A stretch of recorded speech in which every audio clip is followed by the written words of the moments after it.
Thanks for watching THV 11 News at Noon on this Monday. I'm Michael Aaron from gas prices breaking the bank and keeping busy during spring break. Here's some of the stories we'll bring you today. Of course, one person is dead and more than 24 people are recovering after a shooting in Dumas over the weekend. The latest in the search for the suspected shooters coming up.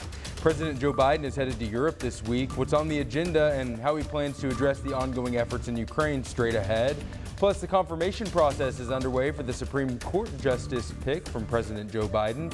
What's on the agenda this afternoon coming up here in about 20 minutes. But first, I want to warn you to get those umbrellas ready. Rain is in the forecast and it is coming in quick. Meteorologist Nathan Scott is here with the timing. Hey, Nathan. Good afternoon, Michael. After a beautiful weekend, especially yesterday with all the sun and temperatures warming up to near 80 today to start the new work week, it's much different.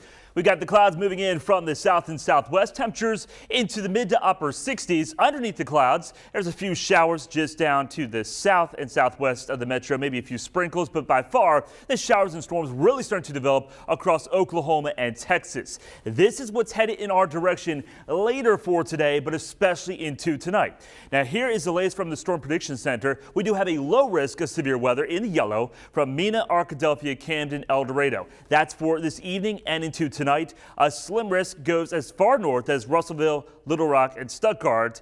The main concerns with this will be damaging wind gusts, maybe some hail. Let's walk you through here hour by hour. For this afternoon, the chance of showers and storms will be going up, but especially into this evening. You see what happens. We'll have a line of storms roll its way through late tonight into early Tuesday morning. And along that line, lots of lightning, but also the potential of heavy rain.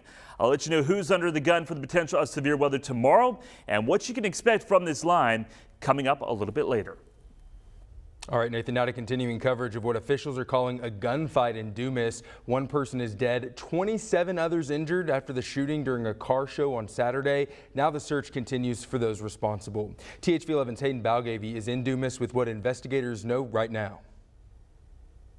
It has been a surreal last 36 hours for the people of Dumas in this small southeast Arkansas community after a shooting on Saturday night that left 28 people injured and one person dead. Authorities are still searching for two suspects. They also did arrest one person on Saturday night in unrelated charges. As for the victims, many were treated at area hospitals here in southeast Arkansas, but some of the youngest victims were flown over to Children's in Little Rock, the youngest victim just a year old. Angelo Ussery Jr.'s family shared video and pictures with us. Now, it is heartbreaking to see him in this way. We had a chance to talk to his father on Sunday, who tells us he learned about the chaos in which his son was hurt. When I heard the gunshots, I just thought, people were shooting in the air, so I jumped in my car and I was leaving out of Dumas until I got a phone call from my son's mom saying that my son had been shot.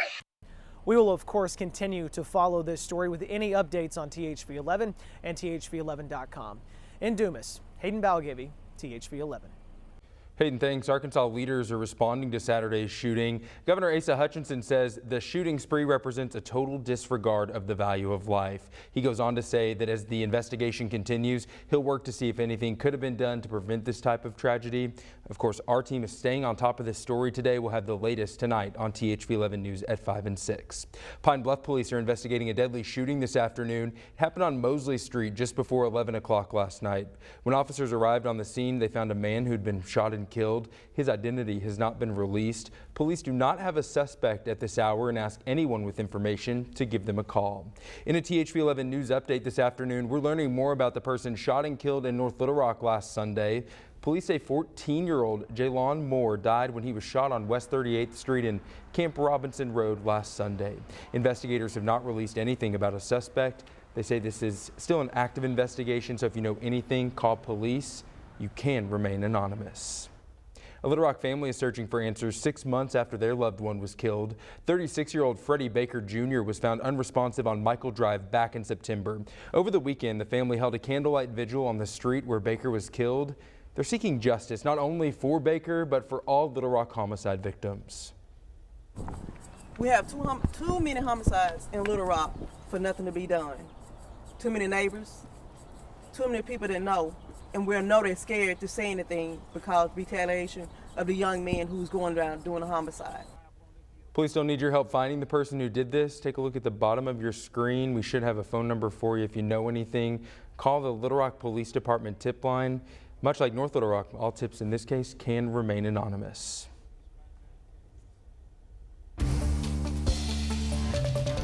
Gas prices are still soaring across the country. AAA says the average price for a gallon of regular is now more than $4.25. And with prices that high, we're all looking for a little bit of relief.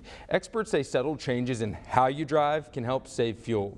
One trick is called hypermiling. That's when the driver focuses on gentle acceleration and braking with the goal of staying in motion. Wayne Jurdis lives in Southern California, home to the nation's highest gas prices, which have gone up about $2 in the last year.